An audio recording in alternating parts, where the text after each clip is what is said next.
pessoal, tudo bem com vocês? Vamos continuar os nossos estudos? Espero que vocês já tenham feito a leitura do capítulo 4, estudado um pouquinho e respondido as perguntas do estudo dirigido e feito os exercícios. Pois bem, agora vocês já estão preparados para aprender a respeito do capítulo 5, módulo 2, que nós estamos estudando citologia. O capítulo 5, gente, ele trata de membrana celular e citoplasma, ou seja, todos os componentes do citoplasma. Quando a gente pensa na membrana celular, a gente destaca o microscópio eletrônico, que já foi citado na aula anterior. Principalmente o microscópio eletrônico de varredura, que foi incorporado à pesquisa na metade da década de 60, mais ou menos, e causou uma grande revolução no estudo do infinitamente pequeno, permitindo assim o exame detalhado de superfícies. Eu deixei essas fotos para vocês de microscópio eletrônico de varredura para vocês observarem os detalhes de membrana. Olha que maravilha dessas imagens. O estudo das células ele fica muito mais rico a partir desses equipamentos como o microscópio eletrônico, tanto de transmissão quanto de varredura. As células, elas se diferem entre si. Algumas, dependendo do tecido de que são formadas, elas apresentam formas diferentes, funções diferentes. Então, aqui mostrando diferentes tipos de células, como as células do sangue, hemácia, o eosinófilo, neutrófilo, que são as células dos leucócitos, e aqui os macrófagos e etc. Então, só para destacar para vocês a diferença de forma das células, funções, dependendo do tecido que as possui. O citoplasma das células possui estruturas celulares variadas. As células eucariontes possuem no seu citoplasma ribossomo, retículo endoplasmático rugoso, liso, complexo golgiense, lisossomos, peroxissomos, mitocôndrias, plastos, centríolos e vacúolos. Enquanto que as células procariontes apresentam, dentre essas estruturas, os ribossomos, por causa da sua função de síntese de proteínas. Vou falar um pouquinho agora de membrana plasmática. O que seria a membrana plasmática? A membrana plasmática é a estrutura celular que permite a entrada e a saída de substâncias. Então, ela é responsável pelo transporte de substâncias, tanto de fora da célula para dentro, quanto de dentro para fora. Eu tenho um esquema da membrana, a membrana é fluida, tá? Ela possui fosfolipídios, proteínas, carboidratos. Aqui eu tenho um exemplo de uma membrana de célula animal, então tem presente o colesterol, e a membrana das células, ela é uma bicamada lipídica. Uma vez mostrando uma estrutura, destacando os seus constituintes. Aqui uma micrografia eletrônica da dupla camada lipídica.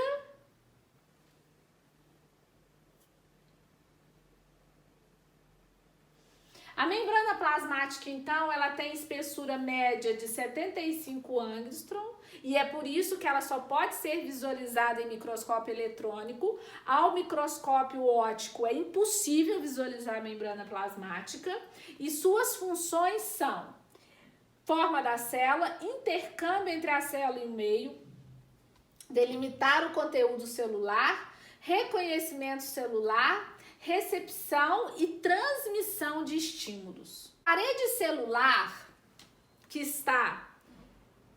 protege a membrana, está próxima à membrana plasmática, ela está presente em bactérias, cianobactérias, algas, fungos e vegetais. E ela é constituída por polissacarídeos e outras substâncias. Então, nos fungos, a parede celular é formada por quitina. Nas bactérias, por ácido murânico, ácido teicoico e outros. E nos vegetais, a celulose, hemicelulose e pectatos de cálcio e magnésio. Exemplo do glicocálix, que é uma parte que protege o formadora de membrana. Aqui nós temos especializações da membrana, que são anexos à membrana, microvilosidades, os desmossomos e os plasmodesmos. E mostrando, gente, especializações da membrana, o que são os microvilos? Os microvilos são especializações presentes no intestino, por exemplo, que aumentam a superfície de absorção. Então, como no intestino delgado acontece a absorção dos nutrientes, essa especialização da membrana, essas microvilosidades estão presentes e elas fazem com que o organismo absorva mais nutrientes. E os cílios e flagelos são importantes na locomoção das células, como os espermatozoides, por exemplo. Aqui só mostrando a ultraestrutura de cílios e flagelos. Agora, nós falaremos um pouquinho da principal função da membrana plasmática. A membrana plasmática, ela não tem como função delimitar a célula, então não é ela que vai decidir o que entra e o que sai.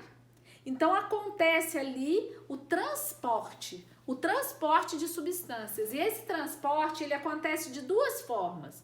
Um que gasta energia e um que não gasta energia. O transporte passivo e o transporte ativo.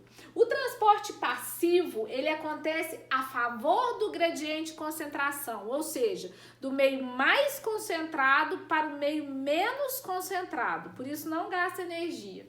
Os exemplos de transporte passivo são difusão simples, por onde passam pequenas moléculas como CO2 e oxigênio, entre outras. Difusão facilitada, que tem a ajuda de enzimas como permeases, também passagem de íons e pequenas moléculas, e a osmose. Só para diferenciar, para vocês já notarem, a difusão simples leva em conta soluto e a osmose leva em conta solvente. O que é isso?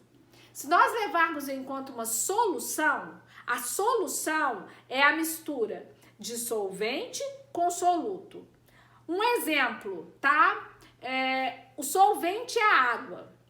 E os solutos são os nutrientes no organismo. Então, quando a gente fala de osmose, a gente está falando de transporte de água. Então, vai do meio mais concentrado em água para o menos concentrado em água. E difusão, nós estamos falando de soluto. Então, vai do meio mais concentrado em soluto para o meio menos concentrado em soluto. Como que isso é nomeado? Quando eu tenho um meio que ele é mais concentrado em soluto do que solvente, a gente chama ele de hipertônico. Quando ele é menos concentrado em soluto, a gente chama de hipotônico. Qual que é ideal no organismo vivo? No ser humano, por exemplo, é o meio isotônico, onde a concentração de soluto se iguala à concentração de solvente. É o que acontece com o soro fisiológico. Por isso que quando a pessoa está desidratada, ela precisa de soro fisiológico 0,9%, porque é a mesma concentração da célula, torna o meio isotônico. Então é por isso que quando a gente está com sede, o meio está hipertônico, a gente toma água com o objetivo da água, que é o solvente, entrar pelas células, hidratar as células e tornar o nosso meio isotônico. Esse é o ideal de funcionamento do organismo vivo.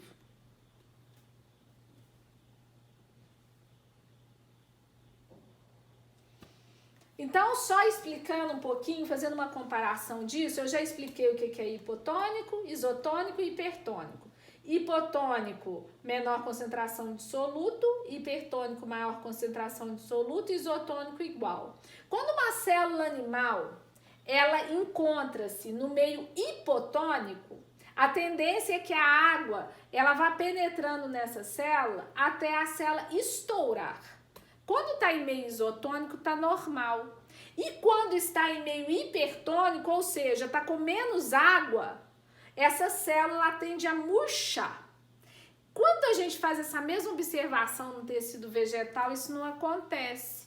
Por quê? Porque a parede vegetal, da célula vegetal, impede impede que a célula estoure ou murche. Então, quando ela está em meio hipotônico numa célula vegetal, ela fica túrgida. No hipertônico, ela perde a água, mas ela mantém a forma. Essa é uma propriedade muito interessante de transporte celular do tipo osmose. Aqui, então, um exemplo de osmose. Aqui eu tenho meio hipotônico, menos concentrado em soluto, levando em conta que o vermelho aqui é soluto. E aqui eu tenho meio hipertônico, levando em conta o soluto e a água. A tendência é o quê? A tendência na osmose é do hipotônico para o hipertônico, então a água ela passa pela membrana até atingir o estado isotônico. Aí um exemplo de osmose em células vegetais, onde não há o rompimento da membrana. E eu gosto muito desse slide, porque ele mostra muito bem o que acontece nos diferentes meios, né? Aqui, então, a célula animal murchando porque ela perdeu água para o meio. E aqui ela ganhou água e ela estourou. E aqui ela normal no meio isotônico. Outro tipo de transporte que gasta energia é o transporte ativo. Se a gente leva em conta células nervosas, como neurônio, por exemplo, o potencial de ação, o estímulo nervoso acontece por meio de transporte ativo, gasto de energia. Quando a gente observa uma célula, ela tem diferentes concentrações de potássio e sódio. No interior de uma célula, a tendência é ter mais potássio e no exterior, a tendência é ter mais sódio. E o transporte ativo acontece o oposto, vai do meio menos concentrado para o meio mais concentrado.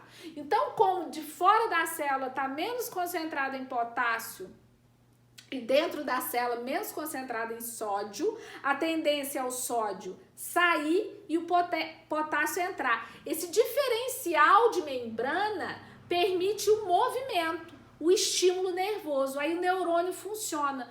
Ele manda estímulo de uma célula para outra e a gente tem um movimento muscular. Então aí, transporte ativo é contra o gradiente de concentração, gasta ATP. Os exemplos mais típicos, bomba de sódio, potássio e bomba de cálcio. Aqui só mostrando, tá?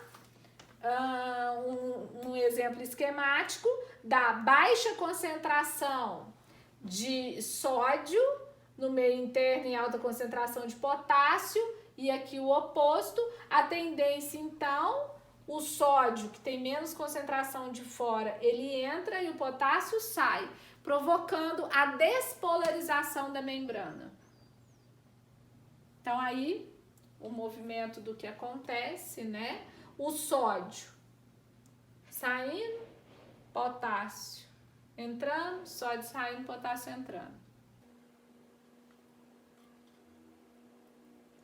Agora vamos falar de um outro tipo de transporte, da exocitose e a endocitose. Quais são os dois exemplos típicos? Pinocitose e fagocitose. Na pinocitose, a gente tem a evaginação da membrana formando vesículas. E na fagocitose, o transporte de sólidos, que é a invaginação da membrana. A exocitose é quando tem o transporte de metabólitos para fora da célula e a endocitose para dentro da célula. Então, só vocês observarem aqui, ocorre. Isso aqui é a plasmocitose, a expulsão. A pinocitose e a fagocitose é quando forma o vacúolo. O vacúolo digestivo, então, ocorre a digestão da substância, por exemplo, na célula e a eliminação. O retículo endoplasmático, então, existem dois tipos, o liso e o rugoso. No liso, não possuem ribossomos. Então, as funções são síntese de lipídios e desintoxicação do organismo. E o retículo endoplasmático rugoso possui ribossomos, função síntese de proteínas. Lembrando que eles estão presentes em células eucariontes. Aqui uma micrografia eletrônica de um retículo endoplasmático. E só vendo mais detalhado, o retículo endoplasmático rugoso, com os ribossomos aderidos a ele, a função de síntese de proteínas, e eles são redes de tubos e bolsas achatadas interligadas. Aqui o retículo endoplasmático liso, ou granular, são redes de tubos também, bolsas achatadas interligadas, não tem ribossomos aderidos a eles, e como principais funções destacam-se a desintoxicação de álcool, pesticida, por exemplo, e a síntese de lipídios. Aqui o complexo golgiense, que é um conjunto de bolsas membranosas achatadas, empilhados, aqui tem as cisternas de ictiossomo, e as funções são secreção celular, é por meio do complexo golgiense que há a produção de muco, nas células intestinais, o muco polissacarídeo, que reveste a traqueia, por exemplo, formação do acrossomo em espermatozoides e produção de lisossomos. Só mostrando aqui uma micrografia eletrônica do complexo golgiense, as funções deles, e a face cis, que é formativa, e a face trans, que é para maturação das vesículas. Essas vesículas aqui que se destacam são os lisossomos, que é a organela responsável pela digestão celular. Então, o complexo golgiense forma lisossomos, forma a parede celular dos vegetais e também o acrossomo dos espermatozoides. Então, aqui só chamando a atenção um pouquinho, como que os espermatozoides são formados. Durante a formação desses gametas masculinos, os sacos do complexo golgiense, eles se aproximam do núcleo das células, vocês podem observar aqui, ó, e essas vesículas, elas vão se fundindo, e elas são cheias de enzimas, principalmente a hyaluronidase. São essas enzimas que permitem a fecundação do óvulo. Então, o acrossomo é uma estrutura muito importante formada a partir do complexo golgiense. Aqui esse desenho mostrando, né, a formação do dictiossomo, as vesículas sendo formadas, as enzimas e o acrossomo. Aqui o espermatozoide fecundando um óvulo. Bom, pessoal, eu falarei essas estruturas nessa segunda aula. Na próxima aula, eu falarei as outras estruturas, senão vai ficar muito cansativo para vocês. Então, na próxima aula, nós estudaremos os lisossomos, os peroxissomos, o citoesqueleto, os cloroplastos e as mitocôndrias. Até a próxima aula. Beijo! De um retículo... Pode. Não, volta.